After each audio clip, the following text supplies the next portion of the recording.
一年一度嘅大型暑期慈善活動香港舞動馬拉松最後一擊終極鬥藝日，喺眾武林高手同藝人嘉賓雲集支持之下，畫上完美嘅句號。呢項大型慈善活動目的係為咗生命熱線籌募善款，並且向大眾宣傳珍惜生命嘅重要信息。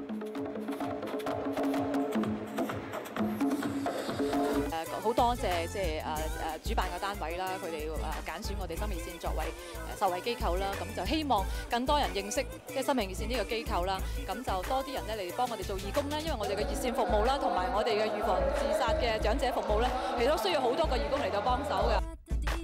香港舞動馬拉松嘅活動概念源自生命熱線，提倡珍惜生命同積極面對人生嘅宗旨。作為活動大使嘅阿 Sa 同 William 亦對成效非常滿意。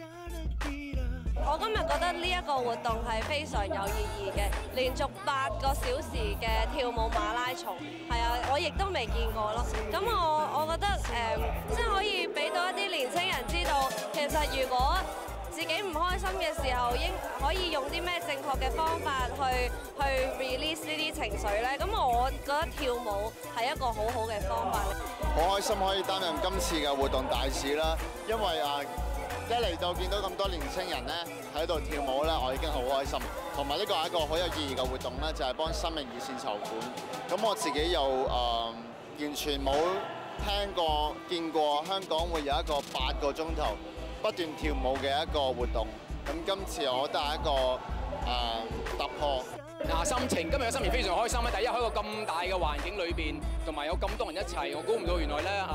呢次可以講我第一次喺香港一個咁大嘅場面裏邊，同咁多人一齊跳舞，佢哋真係好積極、好有活力。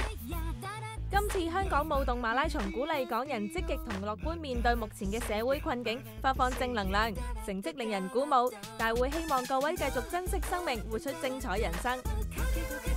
香港舞動馬拉松。